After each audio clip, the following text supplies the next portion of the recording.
Breaking news po mga kababayan ko. Grabe, gulo. Dito sa Senado, ginisa, sinilaban itong secretary ng Department of Energy na si Garin na parang ang utak ay anti-clear din. Kasi nga mga kababayan, parang ginagawa nilang tanga ang mga tao. Sasabihin nila wala daw krisis sa gasolina pero umaabot na ng 110 liter ang gasolina yung kanyang presyo. So ngayon mga kababayan, ginisa ng ginisa, siniliban ng gasolina. Parang ganun mga kababayan, sa sobrang bobo mga kababayan Naku, away-away sila dito mga kababayan. Talagang sininturon ni Marcoleta sa sobrang galit. Ito kasi yung mga nasa komento, ano kayang nangyari? Talagang binulaga, sinabon ng sinabon. Ayan Senator Marcoleta, question ang DOE sa biglaang pagtaas ng presyo ng petrolyo. 'Di ba mga kababayan, parang scam ito nagsisimula pa lang ang digmaan sa Middle East ay taas agad ang presyo ng mga bobo. Ini-scam tayo. Tapos sasabihin na anti-Claire, huwag kayong mag-alala. Huwag kayong matakot. Wala pang krisis ng petrolyo sa Pilipinas. Bobo! Talagang ginagalit mo ang mga Pilipino. So ngayon, si Marcoleta at Loren Legarda nagsanib pwersa. Ito po mga kababayan, panoorin nyo po. Paano sinabon po ito? Para hindi ka na umutang, Mr. President, i-recommenda mo sa Secretary ng DOE na yung ating coal plant sa Semirara, wag na nating i-export. Dito natin gamitin at yung mga diesel-fired na mga power plant mo sa mga spag areas, unti-unti ipagamit mo yung Semirara coal. Mura kasi yun kesa dun sa diesel. Lalo na ngayon, kung talagang kung totoo talaga na walang diesel at mahal na mahal. Kasi po ngayon, Mr. President, Mr. Chair, kung bakit naman meron tayong sariling coal, bakit natin ina-export, ba't di natin gamitin? Ang palagi pong kinakatwiran ng DOE, ito si Yusek Pontebella, mahina daw yung calorific value. Hindi totoo yun. Merong isang gustong bumili. Nagbibigay siya ng kontrata, lahat ng ipoproduce ng Semirara, bibili niya. Kahit nasabihin pa yung low calorific value. Isipin nyo kung anong mangyayari noon. Kung halimbawa coal plants na lahat. Halimbawa sa Mindoro, dalawang electric cooperatives yan Puro diesel. Isipin po ninyo ang universal charge, Mr. President. Si Chairman, ako, tayong lahat, si Senator Legarda, Senator Risa, ala na bang katapusan kaming bayad ng universal charge? Hindi man namin nagagamit yun Ganun po ang nagiging sistema natin ngayon. Nang dahil sa napakamahal ng gasolina, talagang wala na pong katapusan, lalo na po yung spag areas. Unless, isa po, yung nga sinasabi ko, wag na po nating export yung coal na nanggagaling sa Semirara. Pagkatapos po, pagibayuhin natin na magkaroon na ng transmission. Yung pong matagal ng pangarap na manggagaling po sa Batangas papunta ng Mindoro, hindi po baligtad. Ang ginawa po yata ngayon binaligtad Tama po, hindi. Kamahiya, tama nga muna. So, balik na po ako. Munang sagutin. Balik na po ako kay Secretary Garin. Huwag ka nagtatago, ma'am. Magkaibigan tayo, di ba? Secretary Garin, ito po, presentation po ninyo. Sa ngayon, meron tayong 46 days sa diesel. Ito po yung di po natin nasagot mabuti kanina. Sa gasolina, meron pa po tayong 53 days. Ibig sabihin po ito, inventaryo po pre-crisis. Dahil sabi po ng Pangulo noon, 50 to 60. Tama naman po eh. Kung ito po ay original na inventaryo, kanina ko po tinatanong, after 2 weeks po, bakit naging 121 pesos ang average ng diesel? Eh meron pa po tayong 46 days. Mr. Chair, yung inventory is not pre-war lang. Kasi may mga deliveries after the Yun commencement. ang sinasabi po nila. Apa. Yun po yung We sinasabi monitored nila. it also, Mr. Chair. Ngunit, sabi ko nga po sa inyo, kung kinukuha po nila ay yung supply sa sinasabi kong mga tangke na nasa Singapore, kwentado ko na po, kung gusto po nila CIF na lang para iwasan na natin yung sinasabing insurance. Mura lang po yung insurance, hindi po ganun kalaki yun eh. CIF, ang ibig po sabihin, yung pong vessel ng Petronas o kaya vessel ng Rotterdam, sila na po ang Bakit siya manginasal? Matik! Uy! Di lang pagkain ang napapas... Ayan, mga kababayan ko. Sinabon talaga. Hindi na makasagot, mga kababayan. Eh parang pinaglololoko na tayo ng mga ito. Ini-scam tayo, binubudol tayo.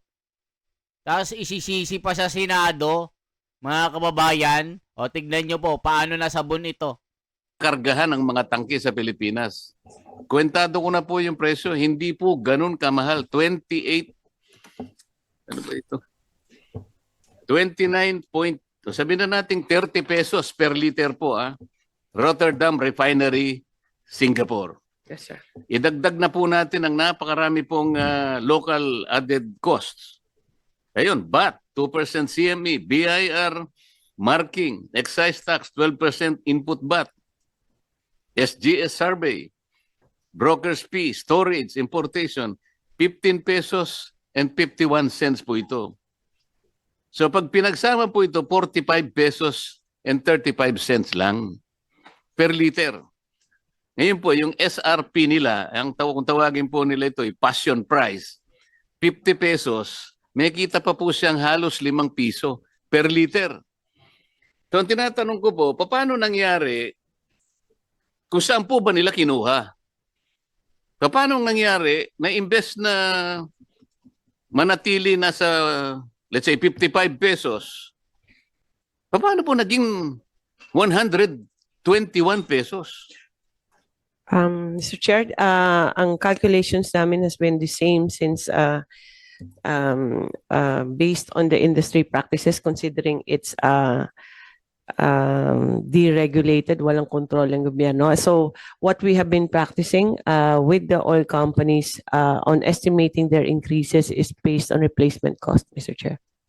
Mr. Chair, ako po, naintindihan natin yung deregulated po yung oil industry.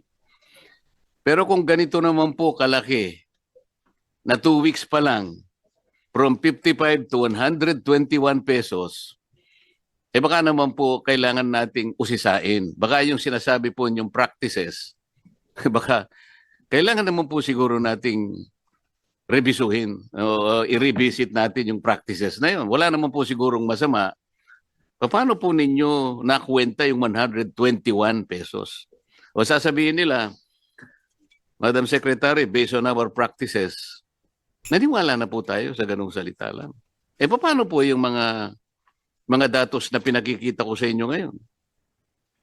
Apo, Mr. Chair, will review the submissions, but actually halos every day na namin chine-check yung mga submissions nila, chine-check namin, and according to the current accounting practice, nakaka-follow, but we will review and submit kung ano yung mga findings. Siguro po, namin, Mr. Chair. pinakamaganda, Mr. Chair, tawagin natin po yung mga major players, maski na po yung mga small players. Saan po ninyo kinukuha ang ating imported, ini-import na langis?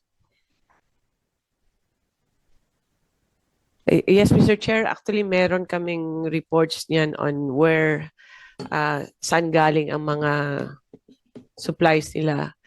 Different countries, mostly here in Southeast Asia. It's China, South Korea, Singapore, Taiwan, Malaysia, Japan, Brunei, Hong Kong, Thailand, India, Vietnam. Pero iba diyan hindi na nagde-deliver pero most of them are still delivering, Mr. Chair.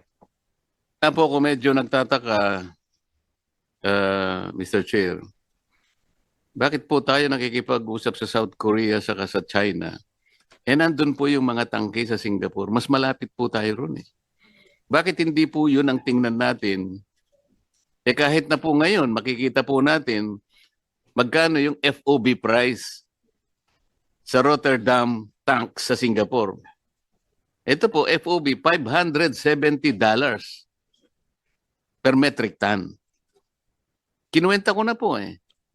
Kung kukunin nyo po sa Petronas, kanino ko pa po sinasabi sa inyo, CIF, 640 per metric ton. So paano po lalayo itong mga figures na ito? Bakit po hindi sila kumuha sa Singapore? Bakit tayo kumukuha sa South Korea? Bakit po tayo pumupunta hanggang pati po yung Latin America po, gusto pa nating puntahan at ang Amerika? Siguro po, Madam Secretary, total nakakausap niyo naman si President Trump. Sabi mo, ikaw naman na nagpasimula nito. Pwede ba yung oil mo na nanggagaling sa Alaska, bigyan mo naman kami? Secretary.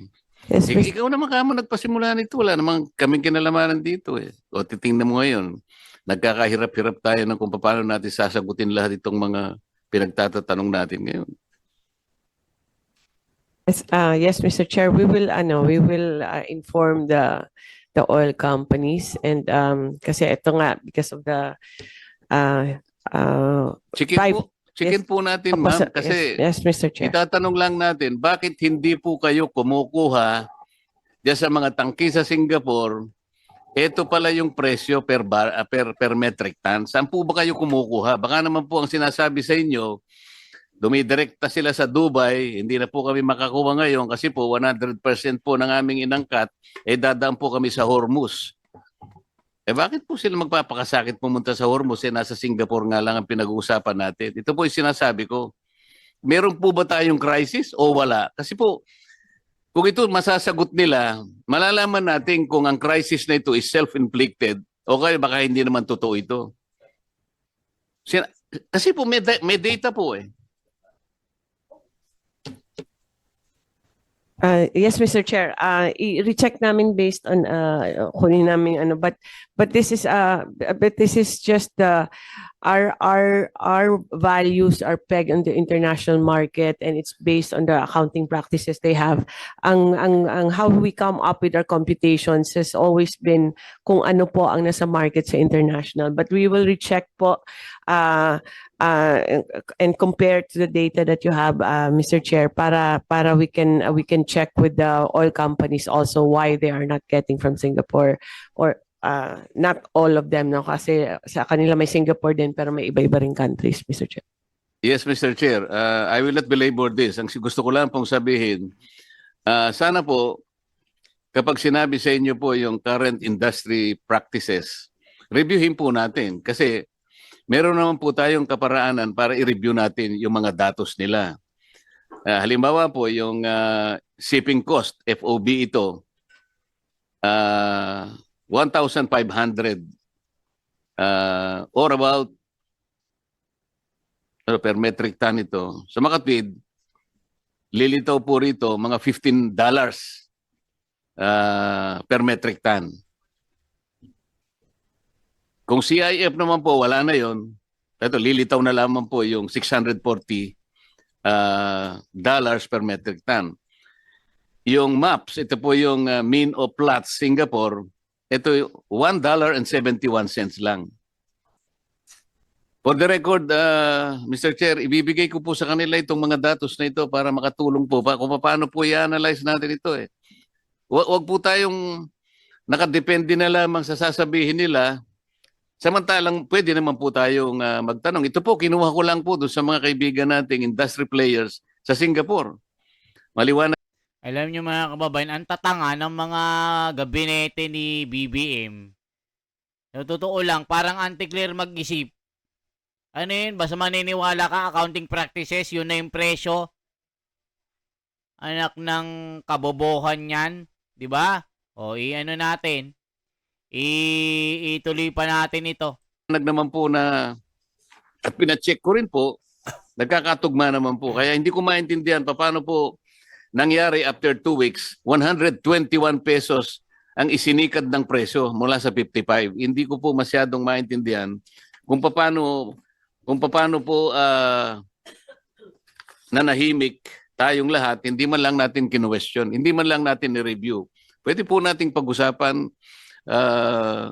industry players, bakit po naging 120, bakit hindi naging 56 na lang, or 57 or 58?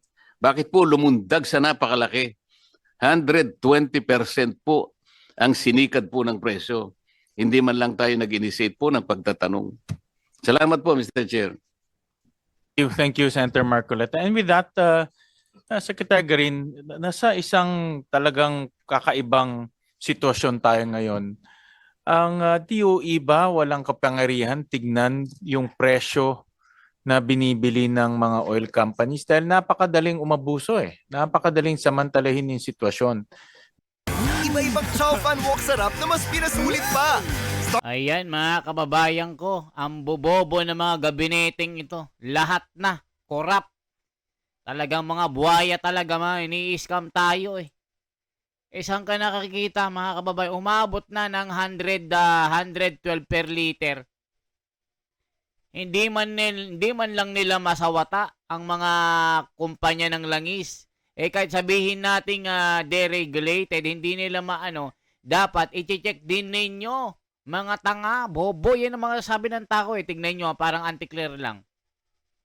Pinapaikot-ikot lang tayo, galamay ni Bangag. Yung binigay na subsidy, galing din pala sa kurap sa gasolina. Hindi na ito makatao. The height of incompetency is Garin qualified to her position. Hala ka, mga kababayan ko. Katangahan po ito. Wala pang 2 araw, mahal na yung presyo, pwede mo ibenta ng mahal na presyo. At yan rin yung tanong ng marami sa ating mga jeepney drivers, PUV drivers, kahit na kami ni Senator Marcoleta, kasi nga nakikita sa ibang bansa mas mura. Pero ang benta dito almost double, no, Senator Marcoleta? Grabe, no? So under the law, under the powers of DOE, wala ba kayong kapangyarihan na tignan yung presyo ng mga oil companies sa pagbili nila ng kanilang mga oil stocks para masigurado natin na hindi naman sobra-sobra, hindi naman nang aabuso na itong mga oil companies. And when I say oil companies, lahat from refineries to traders to retail dealers. Yes, Mr. Chair. Basically, wala pong powers yung DOE because it is a fully liberalized industry. And the only way we could have found a way to prevent the profiteering and hoarding was use another law, Mr. Chair. And in fact, under the Price Act, wala po yung gasoline tsaka diesel. So it's a industry that has been we left it to competition. The best course for now is go through PCC, Mr. Chair. But it won't prevent it we're hoping that the powers would prevent any abuse rather than after na, Pero as of now po, we can monitor and investigate, evaluate, but the powers of the DOE are limited in that case, Mr. Chair. Hindi ko maalis yung question ni Senator Marcoleta, yung price difference ang laki. No? Tayo naghihirap dito, naghahanap tayo ng solusyon, nag-aaway-away tayo dito, pero yung mga oil companies uupo lang ng 2 or 3 days, kita na kaagad no? And bulag tayo, gobyerno, bulag tayo. No? I was looking at itong oil deregulation law, and meron isang section dito, I'll flash it on the screen, slide 96, section 14 of RA 8479. Ang sabi dito, in times of national emergency, when the public interest so requires, the DOE may, during the emergency, under reasonable terms prescribed by it, temporarily take over or direct the operation of any person or entity engaged in the industry. Nag-research kami, merong Executive Order 839 series 2009 issued by President GMA at that time kasi may calamity. And it put a price ceiling on oil. No? But this is of course in times of national emergency. Ang punto namin dito, no, pag umabot tayo sa isang national emergency, hindi rin tayo pwedeng naghahanap ng oil, naghahanap ng supply, pero yung mga oil companies, unabated, silang bahala mag-set ng presyo. At hindi natin alam kung yung presyo nila ay labis-labis, or sakto lang, or reasonable. But based on the computation ni Senator Marcoleta, mukhang sobra-sobra eh. No?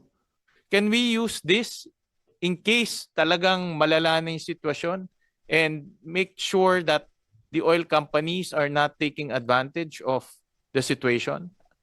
Yes, Mr. Chair. Pwede bang gamitin yan? Mr. And Chair, in terms of pricing, not only supply, but in terms of pricing, can we put a price ceiling para hindi naman sobra-sobra yung kanilang pagsisingil o pass on sa consumer? Pwede ba yan? Yes, Mr. Chair. But we need to declare a national emergency, a state of national emergency. Yes, Mr. All Chair. right. Thank you. Senator Marcoleta. Mr. Chair, I beg to disagree that the government is helpless under the regime of the regulation. Kasi yung the regulation po kasi is dictated the market forces. Wala naman pong problema doon eh. Ang sinasabi ko, Singapore offers this is the market-driven price now. Nakalagay po rito either FOB or CIF nandito. So anong pinagbabasihan nila? Yun ang tinatanong ko, bakit after 2 weeks sumikad ng 120%? Which is not only arbitrary, parang very highly unusual na mangyayari yun. So tinatanong natin, helpless ba ang gobyerno na kung ano yung sinabi ng let's say, oil company? Iyon na yun? Wala ba tayong man lang na initiative na tama ba? Is it dictated purely by market? Baka hindi. Pag nireview natin ang market, hindi. So papayag sila. Teka muna, deregulated tayo. The regulation is based on the dictates of free market. So hindi mo sinunod. So sinasabi lang natin, ito yung merkado eh. Sumunod ka sa merkado. We're not trying to control you. Hindi ka namin nire-regulate. But you have to follow the market trend. Meron tayong PCC, Philippine Competition Commission. Pwede naman siyang pumasok po dito eh, para makita niya ang competition kasi is also market-driven. So wala po akong nakikita na inconsistent dito in order to protect the interest of the country. I don't think DOE is helpless. Hindi po pwede yung 55 pesos after barely 2 weeks, naging 121 pesos. Wala man lang tayong mati-check. Meron na, nag-check nga po ako eh. Oh, ayan mga kababayan, anong aasahan mo sa bangag-bangag na ito? Mga kababayan, anong aasahan mo? Wala ngang magawa sa flood control, sa corruption, dito pa kaya sa tinatawag na oil crisis, sasabihin nila, walang oil crisis sa Pilipinas, pero lumandag na sa 120% ang taas. Wala bang kapangyarihan ng gobyerno para i-regulate ang pagtaas hanggang mga petrolyong ito? Tama ang sinasabi ni Marcoleta, helpless ba ang gobyerno? Ano pa ang aasahan natin? Budol po ito. Kaya for transparency, for a better democracy, mga kababayan, this is the Wonders Philippines. Isang like, isang share po, isang kalkag naman dyan, mga kababayan, isang pagsilab ng comment. Okay po? Salamat.